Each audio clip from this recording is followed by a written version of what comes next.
Have you been dreaming about evolution? Yes, I have been. Yeah. Actually, you move a little. You're the star. I'm just gonna. You can get right on in there.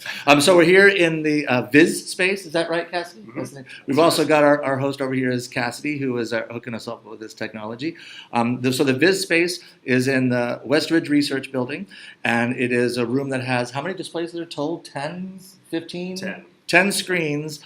So the idea of the Viz space is that you can come in here, you can see a bunch of displays, people can have meetings, and they can really see a bunch of data displayed in many, because data visualization is key for science. Very key. And so we're making use of this resource in a time window when it's available to play some video games. And you can't see it where you are watching the stream, but we are surrounded by the universe here. Yeah, it's much like the Starship Enterprise in here, I think of it. And Cassidy and I were just chatting about ways we can keep on going towards having the holodeck right here in the basement of the Westridge Research Building. So we're going to play this. It's from the name of the game is Is the Singularity, and it's from Computer Lunch. It's a free game. There are microtransactions in the game, but we will not be spending any money while we are playing the game. We've spent about a month accumulating resources. So as you can see, we've got 284 billion entropy to spend during this playthrough session. And one of the things is, and I think we could talk about this right at the top, is the game is predicated on the idea that a creator, the player, is making these decisions in this simulated world. Right. But that is not how it works in our understanding of the universe. That's correct, yeah. Evolution is messy. Certainly, yeah. And one of the things that Cassidy and I were saying was, this game does not show you the evolutionary failures. That's right, yeah. We're not seeing all those things that didn't survive or didn't reproduce and leave offspring for the next generation. That's right. We're only seeing those successful innovations that we have a long history and record of, like in the fossil record, the evidence we use to understand the evolution of life on this planet. So as a biologist, and as you research these things in your career, do you come across and do you find some samples of things of evolutionary branches that didn't quite pan out? Yeah, that's not an area of evolutionary biology that I've ever been fortunate to work on. There are some great people here at the university that have done that kind of research and have made discoveries on human evolution, recent human evolution, right here in our backyard of Alaska. Which I think are important discoveries for understanding how humans spread and diversified across this planet. But no, unfortunately, I've never made those discoveries. And I think that's one of the fun things that I'm discovering as we have this streaming project is while you know a lot, there are people who know a lot of things that you don't know, and that all scientists. That's why collaboration is so key for science. Because you've spent your career focusing on these specific things, and you work together with your peers to make other discoveries. Yeah, and science is certainly becoming more collaborative. To make important discoveries these days, it's harder and harder to do that on your own. You need teams of people, and not to plug our Viz space too much, but that's one of the reasons why this Viz space is really helpful to help with these team projects, and which might encompass researchers from this university or across universities. And so having a not only a helpful space, but a cool space like this, I think is a good one for those kind of projects. Well, we've done a good job promoting the stuff that we do. Let's play this video game. What do you say? Sure. All right, so I'll do some of the controls, and you can make some of these choices here. Yeah. So we've got some money to spend now. So What's we can look at so we've got our tree here. All right. Or the graph. Would you call it a tree? Yeah, I mean evolution. We think of evolution as a tree, but it's more of a bush that has lots of interconnections. And certainly when we're looking at the traits, so here we're seeing not just the kind of organisms that we might have think of on a traditional evolutionary tree, but we're seeing the traits that might be present along the branches too. So along the way, the game says you have to start with a home star. So you need some sort of solar activity in your solar system. Then you need a terrestrial body, which they're calling planet Earth here. And then some gravity affecting it with the moon. And then you get the primordial soup. You get some cooking going for some chemistry. You get some protection from interstellar radiation, and then you're getting amino acids. Are those really the building blocks of life, amino acids? Well, so we think of amino acids certainly are the building blocks of our physical structures, and then DNA, which we're also seeing on the screen next to it. This is the information holder. This is the part of the hereditary container, allows us to have things like natural selection and evolution. And so this is what you have to get to start out. And then there's the prokaryotic cells. You get some viruses. Oh, we haven't bought flagellum yet. Should we pick up some flagellum it along seems the like way? pocket change at this point. Yeah, it sure does. All right. So you click on it. You're going to say, I want to buy this. All right. So great. Now the flagellum are going out there. They're doing that sort of stuff. We worked our way up through. We got some jellyfish going. So now we're in the ocean level, which is over here. So if we click on this, we can see all the stuff that we've got floating around in the ocean. Right, yeah. Look at all that stuff. And then here, the land is where we're at right now. Yeah. All right. So back over here in the tech tree of life, moved up. We got some fish. All right. Should we buy an ear for the fish, or do you want to jump right up to the mammals and the quadrupeds? Oh, I think we should buy an ear. All right. So you get some ears. It's a refined version of an organism's ability to sense vibrations in the air. It's a fancy way of saying that you can hear stuff. Hear stuff, yeah.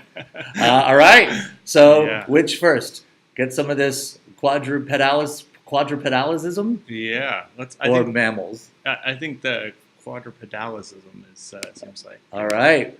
So now joints become stronger over time, allowing animals to stand farther from the ground and travel greater distances. Ooh.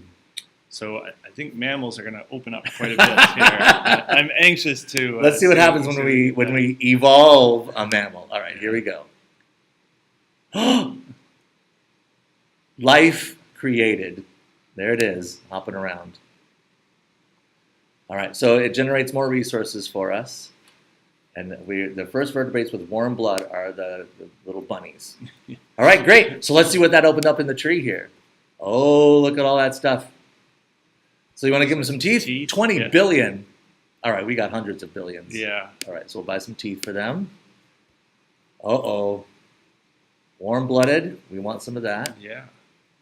Oh, look what's happening over here.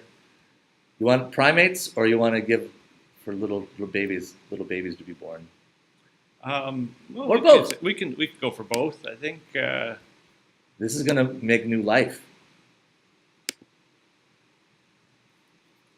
So we can certainly start seeing the kind of human-centric drive here. We've gone quite quickly from bunnies to apes. Apes. All right. So do you want to make this? Shall we? We just created. From that rush of creating life from mammals, we can now spend 67 billion. Do you want to evolve an ape? Yes. Yeah. All right. Here we go. Our ancestor. Now before I click OK.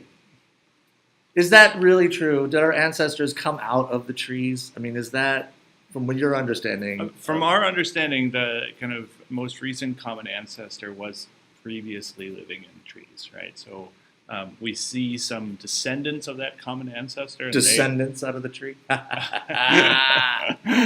We see some descendants of that common ancestor that still are tree living organisms. So that's one of the, it doesn't mean that our close genetic relatives don't live in trees. Like we're all connected. That's right. All right, let's see what happens here in the game when we look at that guy. Kind of stuck. Now again, the thing we discovered, I know Cassidy, the animation for this game is not the best, but it's a free game. Yeah. So if you want great animation, Is the Singularity. It's the basics. It's the rudiments of what you got going on. One of the things that's kind of missing, I think, in this depiction of land. Now, this is just a bit of a simplification, but we're missing the land plants. That's what's kind of a little disappointing, I would say. But because we would expect to see a really lush green land, and because otherwise, all these organisms that we're creating here on land, these are going to starve to death. They got nothing to eat. They're going to be. We'll earn some more money here while we're So the inaccuracy with this part, and that's okay. We're not. That's not a criticism of the game. Yeah. But that's what we're here to find out about how this compares to real life. There's no food. There's no water. There's no real shelter. I don't see shelter. Maybe under there on the left of the screen, they could hide under that rock that's leaning up. But there's no protection. All right, let's see what else. But again, not a criticism of the game. No. We're just looking at how things are going. All right, so, bipedal walking. Is it bipedal or bipedal? I've always heard bipedal. All right. I'm not a stickler for that. Should we buy it, or do you Sure. want to get some sweat glands for these creatures? Oh, it seems like bipedal walking is going to open up some interesting... Apes are 25% more efficient. Oh, now look at that. We've already exceeded our resources Oh, no. for having to buy a thumb. Things are getting really expensive. They are getting really expensive. So we can sort of see, like, what if we go shopping, what can we spend our money on? Let's see, get this back over there. That's just, it's just one thumb. That's the feature. Oh, look, we can also unlock the brain. So all of this makes the mammals generate more resources as we go along. Right. Do you want to buy some of this stuff? A brain? If I could only just buy a brain. All right, a brain of ape costs $53 billion. Yeah. All right, you're going to do it. So now we've done that, and our resources have gone way down. But one of the things is we do have those Darwinium cubes now that we might be able to use to. So here's all the things. Do you want to buy any more while we've got some money down to burn this out? Do you want to buy more mammals? We can't afford more apes yet, but we could certainly get more bunnies. Well, yeah, we should probably get another bunny or two. Okay, I think. another bunny, maybe 2 bunnies. Yeah. All right, so now we got a couple of bunnies going around. What's over on this? What can we shop? That's what we're shopping. Oh, we could buy some fish or some fins, make the fish more efficient. Sure. Yeah. All right, so let's. They do have a lot of fish, I think. We do, yes. Oh, and then we could get 1 trillion entropy if we spend 4 Darwinium cubes on it. And I see you've We have accumulated 6 somehow. Darwinium cubes.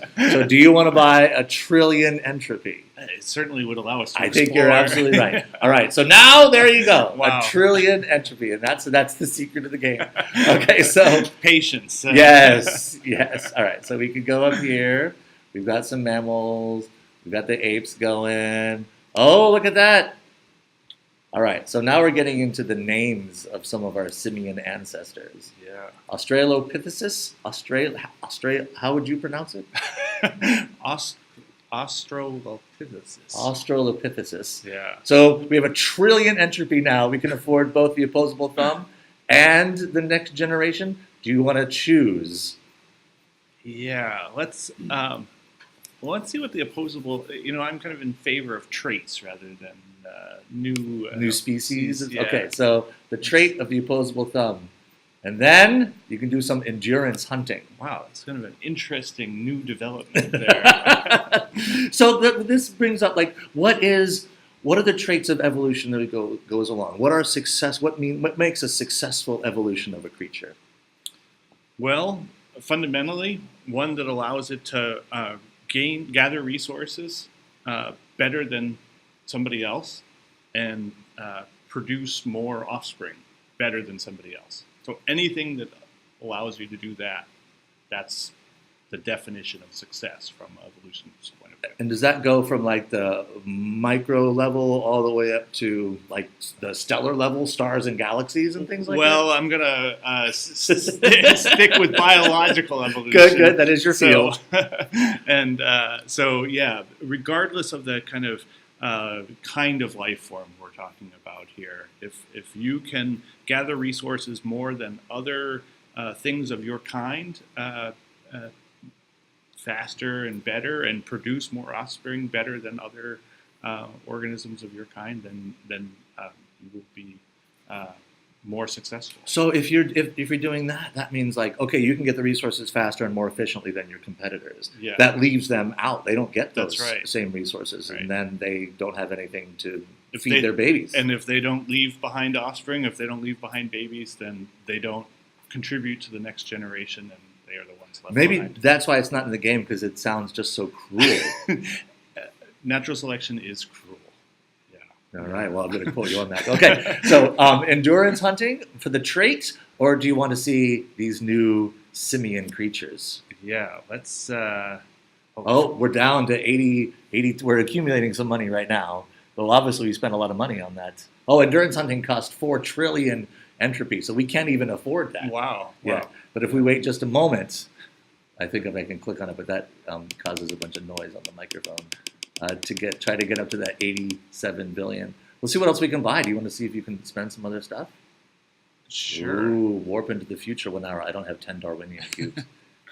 Sometimes achievements give us resources. Don't be jelly. No new achievements to rake in here. So I think part of the game is it wants you to boost up the resources that you have to make more for next time.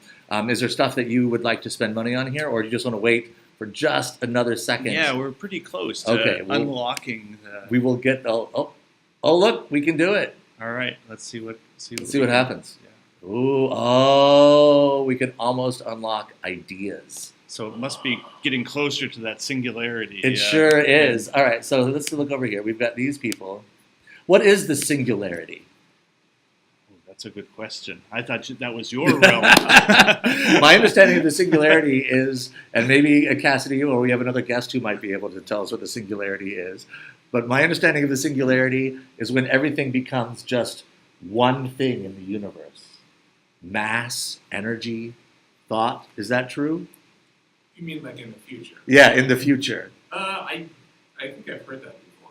It sounds like an Asimov story. Yeah, and I think that's where the game is going. Like it's eventually going to take us to the science fiction story. Okay, so we've got this this guy over here now. It could be sexed female. I can't tell.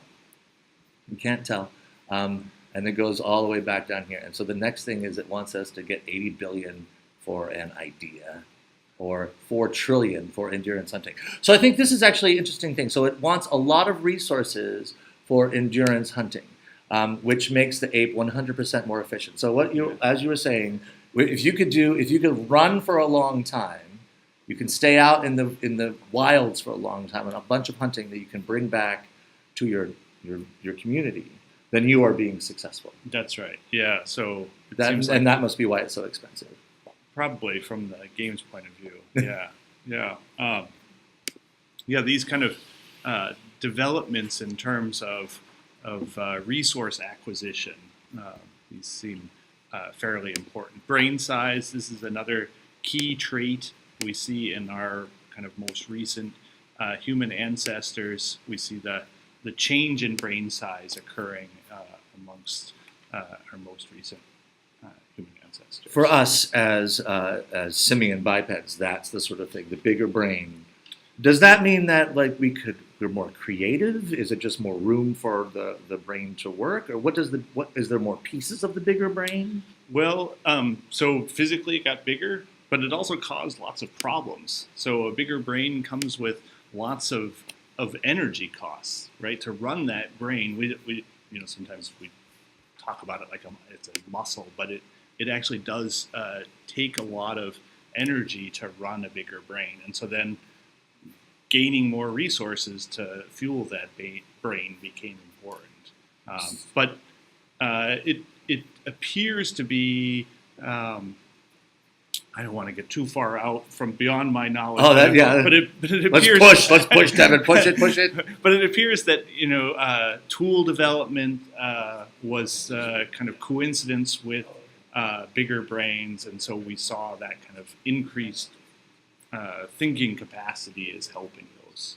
So we see other animals use tools, like otters will use rocks to break things open, or birds, they'll drop things. And does that count as a tool? Certainly, yeah. So I think this is one of the fascinating things about science is that, science changes. What we know about what we know is changing every day. When I was in school and college, tool use seemed to be a singular human trait. Right.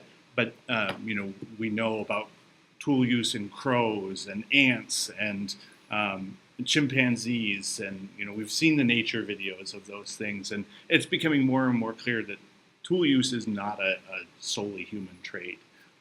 we want to make ourselves special. We We do. want to say like nobody uses a hammer except a human being. That's right. But yeah. that's not accurate. It's not. But it doesn't mean that those aren't important for, that tool use wasn't important for the success of individuals who could use tools. So, and we don't know if now that we have a thumb in the game, who knows? Oh, we're 50 billion away. I'm wondering, like, what can I spend my Darwinian cubes on here? Okay, I'm not going to buy any cubes. I'm just trying to see, like, can we jump forward in resources if we?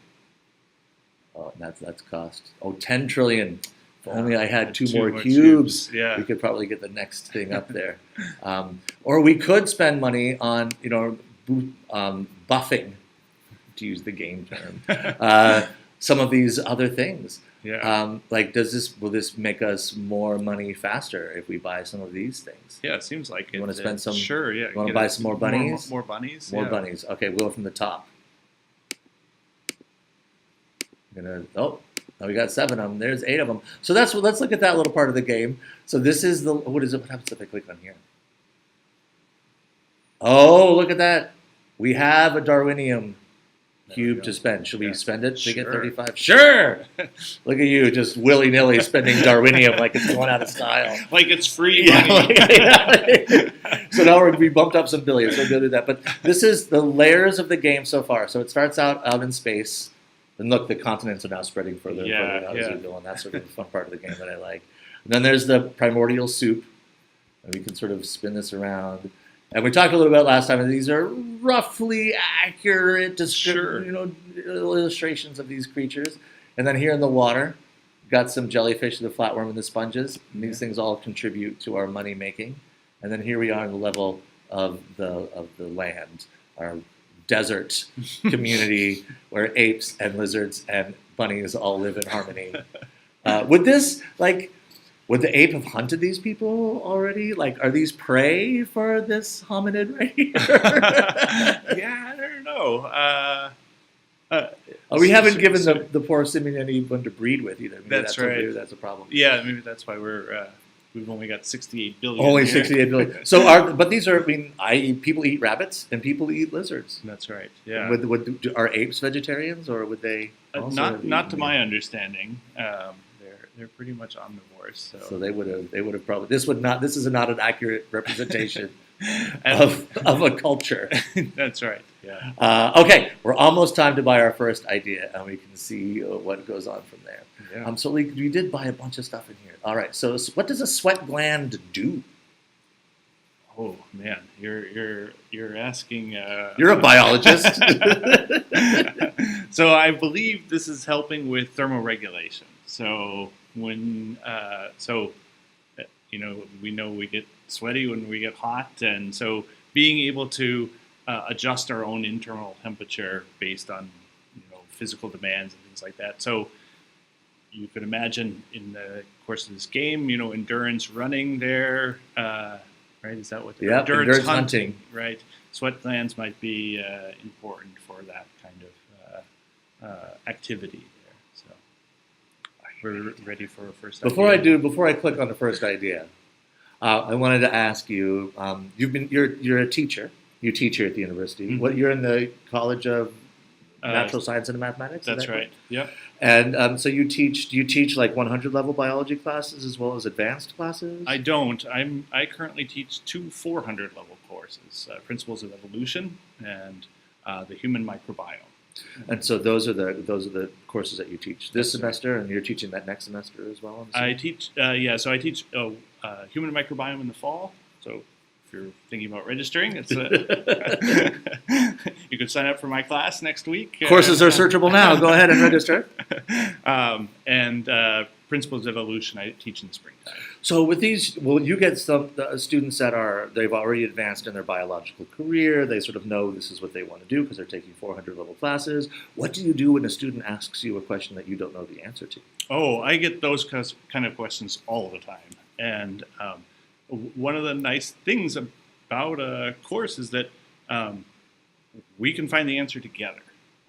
And so in my Human Microbiome course, that's something that it's a relatively small course. It's 15 students, and so we actively try and find the answers to those questions either within the time of our discussion. We might search the internet for an answer or find a paper that might address such a question, or we might look up the answer or try and find evidence for a particular question in the time between classes. So is that exciting for you? It is, yeah. I love to be challenged with new questions, things that I don't know. Students are very curious, and they are putting together pieces of information that I haven't thought about necessarily, and it's great to see where their minds are going, and to try and discover those new things. So yeah, those kind of questions that I don't know the answers to, come up a lot. Is that the best part about being a faculty member and a professor, or is it like at the end at commencement, seeing that person graduate? I certainly. Or is it when you publish your own? I certainly. So all of those things I think are very fun. I certainly love to see my students achieve for themselves, and to move beyond maybe the limits of my lab or my class, and to start trying to be independent scientists or independent students. They're not all destined to be academics, and so to me that's the best part, is when I see them achieve that kind of independence. I help them get there. Is there a selfish component of it? Is like I did that, or is it more selfless? Like I wanted to lift you up. Well, probably a little bit of both. And so it does make me feel good when I see students that I worked with and helped mentor and see them succeed. And one of my former students just got into grad school last week, sent me a note saying, thanks for being a mentor. And, it was really great. It was really happy to see her succeed. So that goes on your office fridge, like right there, next to the drawing of a procreating cell. All right, shall we buy an idea? Sure. Yes. All right, let's buy this idea. Let's see what happens. All right. Brand new means of evolution. Right. Now, this is almost as far as I've gotten in the game before, when I was sort of testing it out. I got to the part where now had this whole new currency of ideas, which is now this little light bulb thing that's opened up here, to get some civilization.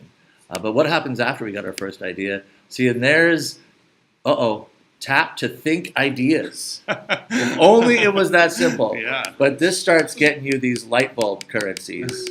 All right. Which you can buy. Yeah. And now we can buy some abstract thinking. What is abstract thinking?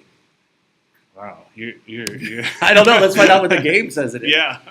Most species rely on instinct, focus mainly on survival, but some have turned their minds towards higher ends. Art, music, spirituality, truth. Survival isn't enough. As a species, we must live. These are it's great. Yeah, it is. Yeah. And so we can buy some stone tools. That's certainly an idea. And then what does that open up? Oh, now we're in the Stone Age. So the next thing, we need 46 ideas to unlock the dawn of civilization. So That's one idea. So let's click on a bunch of ideas here. All right. Let's click on it a few times. I think we can get up to 46 pretty quickly. It's the equivalent of tapping on my It own is. brain. It is. And unfortunately, we're using the computer mic, so people who are watching the stream are getting a little rhythmic feeling here. All right. This is the dawn of civilization. That just happened. Wow. Oh, look. Here we are. Plants and water. It's amazing how that land changed. And this is it. Again, with our very, very rudimentary animation. So every time you're in the Stone Age, we're now producing ideas every second. The first modern humans walked the earth and changed the world around them, creating tools, which we talked about, raising animals, building communities, and soon we will learn that nothing can stop human progress. Nothing can stop us, for good or for ill. I think it's maybe worth pointing out that, and again, this isn't a criticism of the game, but there are lots of organisms that have transformed the earth. Humans are one of them, but the fact that plants colonized land, that really transformed Earth. Changing the oxygen content in the planet, that was a huge transformation of Earth. And you can think about small kind of transformations: beavers constructing dams, changing the water systems in our local communities. These are these are organisms that are changing the planet. So certainly humans have been can affect change on a global scale, but we aren't unique in that respect either. Is that also like is that a successful evolutionary thing, is to be able to change the environment around you so much? Like, is that even on the microbiological level where a virus can change the things around it? Like, that becomes a transformative creature. Yeah. So we certainly kind of, you can think about that environment as having an evolutionary consequence, but it's not always for the good, right? The environment can be changed such that waste products are produced by an organism, and eventually those waste products build up and the organism dies. And so it's life is so complicated. It sounds like it's good and it's bad. Is it finding a balance? Is that also a successful evolutionary trait? Is like being good but not too good, and bad but not too bad? Well, so you can be bad at the expense of other organisms, right? So it's all about competition, right? So yes. It comes back to that. So to the cruel world nature of competition. Yeah. All right, so we even have some ideas. Ooh, advanced stone tools are 138 ideas. So we can almost buy fire. We can almost buy hunting, or we're almost close to being able to buy some stone tools. So which do you think, if we had to choose, which we will hear pretty soon? Or we could bump back over. We can bump down the tech tree a little bit, because now we have, of some billions to spend. Yeah, we could. We can't get endurance hunting yet. We can almost be Homo habilis. So is this all branches of Homo sapiens? Like, are we eventually going to reach Homo sapiens, do you think, here? Is that what one of these are hinting towards? Like, if we keep on doing that? Yeah. So Homo sapiens and Homo habilis had a most recent common ancestor. So we think about these as, so we don't, Homo habilis eventually went extinct, but it was one of the early. We took care of them. It was one of the earlier branches there. So you think, you suspect that when we can buy this evolution, then Homo sapiens might be right up. Yeah, right up here. Seems like and then connect over into this world of ideas over here. Yeah. Should I click on the brain a little bit? Yeah, we need more ideas. Okay, let's get some ideas. Thinking, yeah. All these ideas. Okay. So I could buy fire. You want fire? Sure. This poor chimp is just waiting to roast this chunk of There we go. There. All right, so now he's got some fire, and then cooking is next. Now, we haven't given him anything to hunt yet. Sort of jumped ahead of the game there, but that's all right. And then advanced stone tools are 138. All right, let's go shopping. Let's see what else we can get over here. All right, so if we buy the Stone Age, it increases everything by 0.11 ideas per second. So that is resource development stuff. What else can we get over here? The sweat glands. Ooh, those are still. Oh, we can unlock those. All right, let's make some mammals more efficient to get us some more ideas. And in here, we want to buy some more rabbits. You sticking with the rabbit plan, or do you want to get some reptiles? Well, I thought we were going to go for another ape at some point. So okay, we'll save up. We can almost afford another ape. The ideas, we can't get that one yet. That takes 52 ideas. We're almost there. And then this boost here, an idea burst of 100. We need 4 Darwinium cubes, and we're down to 1 Darwinium. What can we click on here? What can we buy? This is always. That's the thing that they want us to go shopping. That's always thwarting us. And then down here, I think I claimed this already, and I can't claim that other thing either here. And I've sped it up, so we're already earning twice as much. That was one of our prizes here. Right. And then I don't think we have any more achievements that we have unlocked yet. But we'll see what the settings. I think that's what that is over here. So there's pretty music, some classical music if you want to play at home that you can enjoy. But we're not listening to that now. Okay, so should we click on some ideas and get this stone tools? Yeah. All right, let's get some. At the risk of our audience. Yeah, that's all right. It won't be very long. So look at that glowy brain. Do you feel like your brain glows like that when you're having an idea? No. Like, you don't feel the glow of your? Okay, we're gonna buy these stone tools. Well, you've got that. We're in the Stone Age. That's good. Hunting. Let's buy some hunting. Yeah. All right, there we go. Ooh, big game. That costs 1,000 ideas. Oh, let's talk about that. Burial. Now, that's not necessarily the thing that you study. No. But is it a ritual? Like, are there other creatures that aren't humans that bury their dead? Like, Oh. or is like from your experience, like if a bird dies, do the birds gather around and bury the bird, or is that strictly like a way for us to cope with our own realization of mortality? Yeah, I don't know the answer to that at all. It would be interesting to think about that, about other organisms that might bury their community members. So do you think it's just included in the game to be like another step along the way for you to spend your resources on? Yeah, it does. Yeah, I'd be kind of curious what the game designers think in terms of. Right, we've learned a little bit of insight into how they think each advances culture in this case. Once we've entered the Stone Age there, but yeah, I'm not sure. That's interesting. Yeah. Who knows what their plans? But the other thing is like the same thing. They need to make the game. Like they need to make the game go on. Mm-hmm. Like it can't just be now we're going to get and see what goes on inside a more advanced fish. Right. Or do our organs, are they also part? Do we evolve inside? Like are there more? Is there a fancy fish that's fancier than like a shark? Does a shark have more evolved parts than a minnow, or is like a fish a fish? No. The fish diversity is massive, right? Yeah, there are fish that have very specialized fins. Because you studied fish. That's why I did study fish very briefly. You spent some time close with fish. But there's fish at different pressure, like fish down deep in the ocean have the little glowy thing that attracts some things to them so they can eat, but you don't see those on whales and things like that. So, that's right. Not whales aren't fish. That's right. We got to get that out there. But that's so the game, they could have had different types of fish to buy. Yeah. But they just had basic, like you are buying fish. Yeah. Or you are buying reptiles. Yeah. Or you are buying mammal. Of course, there's many, many different kinds of reptiles and mammals out there. Have we left anything that is stray here? I just want to make sure that we spend all our money that we can. All of us. Oh, there's milk glands, which we can almost afford here in just a second. Look at that, just now. So now it goes from hair to sweat to milk glands. Like I'm assuming that means you can feed your young. Yeah.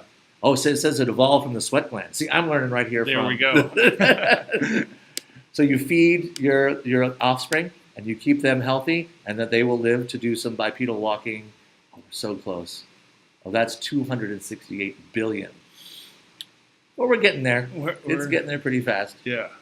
And then this is 4 trillion.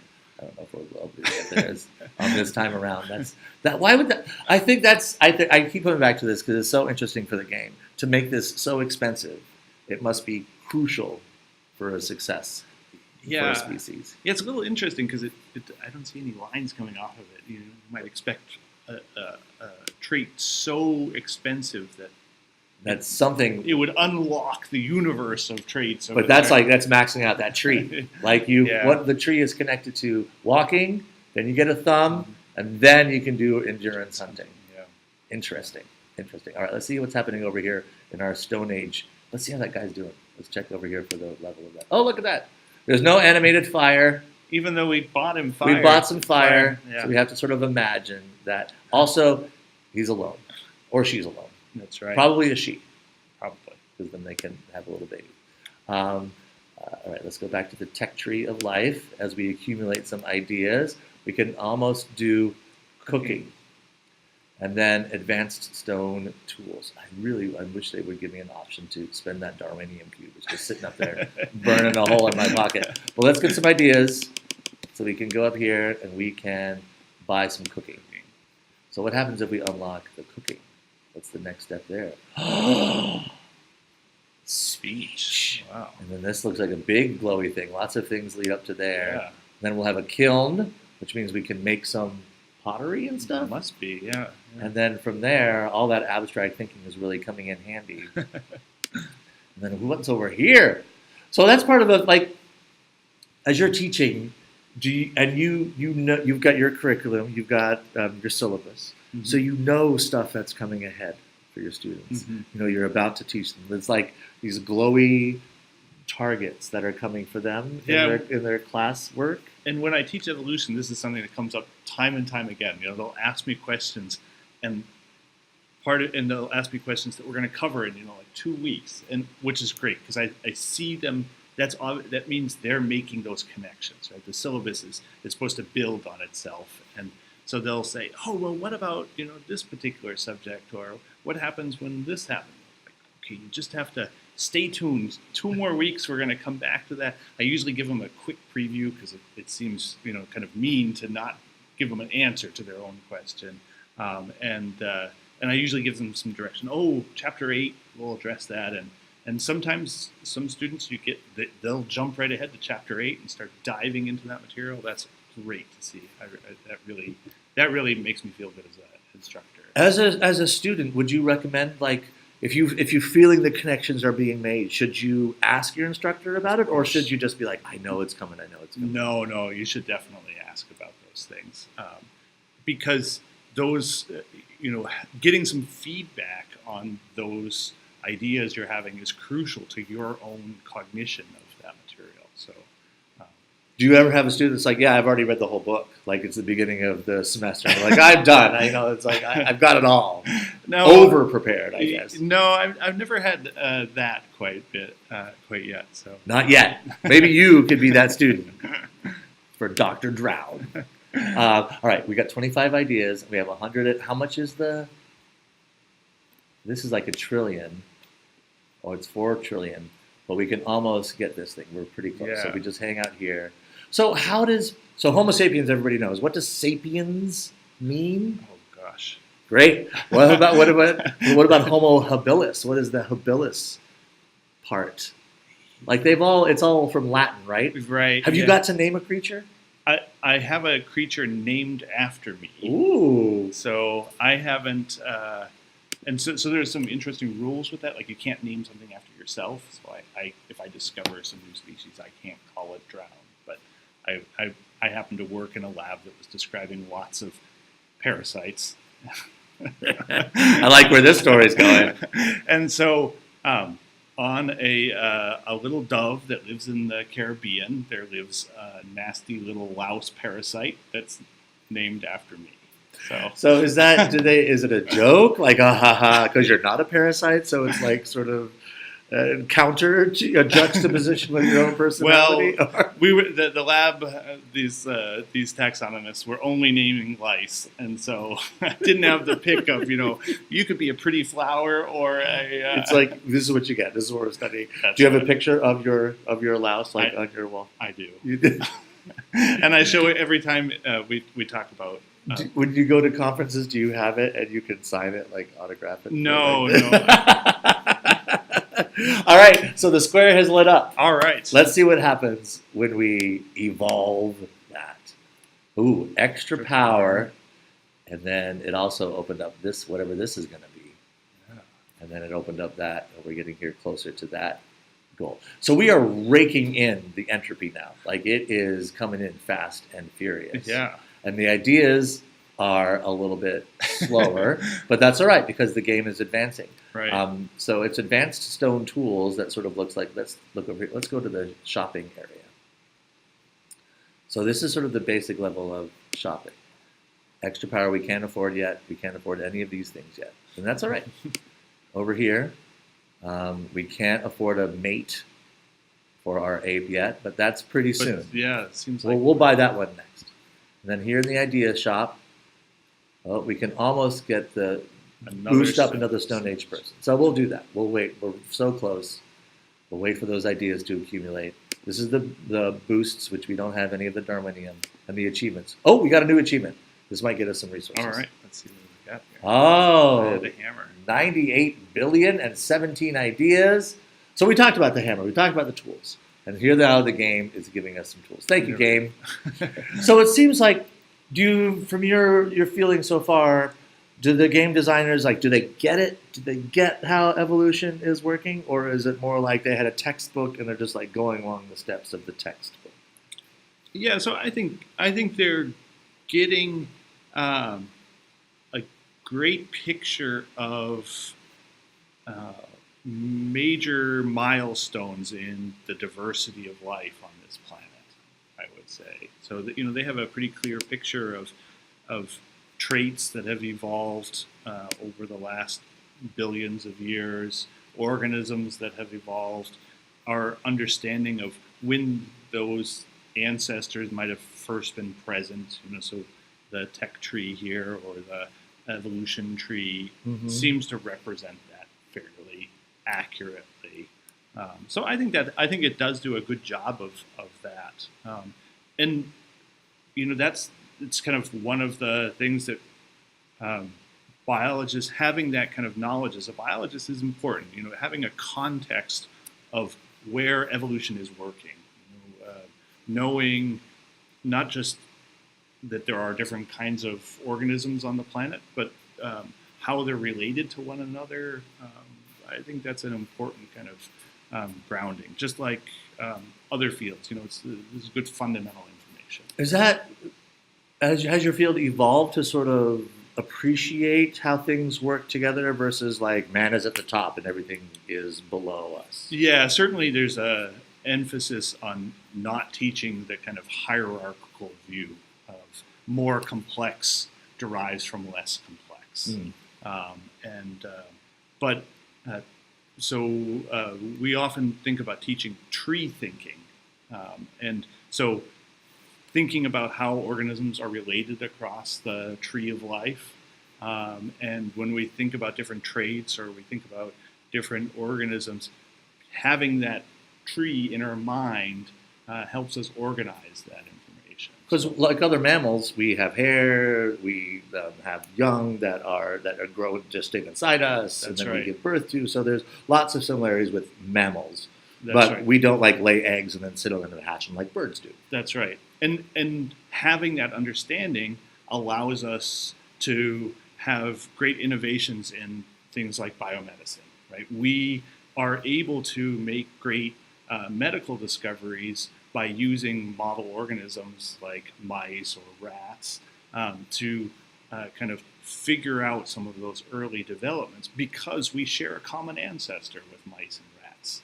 We don't do those kind of biomedical testing and discovery in orchids because our common ancestor with orchids was a really, really long time ago. Right? And we wouldn't learn much about ourselves. Right. You'd learn a lot about the orchid. But we can learn a lot about our own genetics in fruit flies. You might think you don't share a lot with a fruit fly, or maybe your buddy does, but we share a lot of the basic genetic plan with fruit flies. And so using that as a model organism is possible because we share a most recent common ancestor. And when people were first starting to think about natural selection, that was sort of a pushback a couple hundred years ago. It was like, how could I possibly have anything to do with this insect? That's here? right. Yeah. And it's like, I wear a top hat. I don't fly around. That's right. Yeah. That there was no change possible in organisms. They were created, and once they were created, they were perfect in their created form. And we know that life is changing constantly. Even our own bodies as we age. That's right. Unfortunately. Yeah. Yes. All right, let's get some friends for some of our people here. I think we can. Oh, we don't want the extra power yet. Oh, we're gonna buy a friend for the ape. Go. We've got that. Oh, we could buy another one. Look at all the billions we have. Yeah. Let's get another one of those. And then I think. We can get another friend for our Stone Age companion here. Do they set up in the same area, or is there like a new tribe? Like do societies evolve as well? Like if we have a city, and that city can get resources better and more efficiently than other cities, do those other cities shrivel? Yeah. So there's kind of a, and we don't even have to think about it in terms of cities. We can think about this in terms of groups. Mm-hmm. So there is an idea in evolutionary biology called group selection. So we have natural selection where we think about individuals competing. We can think about groups competing with each other. And that has a slightly controversial past to it. but No, that's all right. I didn't because we're almost. I didn't know if you were about to kick us out, but we were almost. So this group natural selection. Yeah. So group selection is that idea that one group, they might have some traits, like maybe they cooperate really well and can collect food, and so therefore their group can produce more offspring as a group than another group who maybe everybody in that group are really mean to each other, and they steal each other's food, and that food rots, and so everybody in that group suffers, and so you might imagine those two groups competing against one another, and one group winning, just like on an individual level. So that's interesting. But where has that idea come from? Is it from the natural selection thing, and just sort of putting it together and looking how we've grown as human species on our planet? Yeah, and you can think of group selection in organisms outside of just humans. So like even our friends, slime molds and all kinds of things that might form collective groups. So interesting. So even like your parasite, is like if the parasites all get on a creature, and those are they working together as a group, or is that just they happen to all be of the same? Yeah, I mean, it's not like there's a chief parasite like me, go for the brain. Yeah, that's a limited resource that they're all chewing up and collectively harming each other. So, which seems to happen all too often in life. All right, so you got 97 ideas. Well, I think we could probably if we wait just a little bit, we can make one more purchase here. Yeah. Which is the thing, or should we just start saving those ideas for the big game? Yeah, I'd be kind of curious to see what speech unlocks. Extra power. So we can get extra power with the brain. We can afford that. Let's do that because we don't. The entropy isn't needed for the other parts over there. Oh, and we didn't. We got that. Oh, Homo erectus now. The funniest name of the whole the homos out there. All right, shall we get Homo erectus? Buy that? Sure. Oh, why? Why we're evolution? So close to human, right? That's interesting. Like they're not called Homo sapiens. Yeah, just called straight up humans. Humans. And then this, like, why did we ever evolve these? Why are complex emotions helpful? Can you tell me? No. Why do I have feelings? No, not at all. I'm going to say that's well outside of my wheelhouse. Okay. Even as a human, that's probably outside of my wheelhouse. All right. So the next time, I think we'll accumulate it enough that we can get some complex emotions. We've got 100. Oh, you want to see what speech happens? Yeah. So we need 28 more ideas. Let's go click on the brain. One last time here. Here we go. We'll get up there. All right, so that we should probably be able to afford speech. 138 ideas. What do you think is going to happen? I don't know. I'm very curious. Yeah. And unite! There we go. And that's the sort of the group evolution now. So that's all it did. It opened up this big glowy thing here. The humans can all work together. And then we can start making some stone tools. And we can succeed. Look how far we came.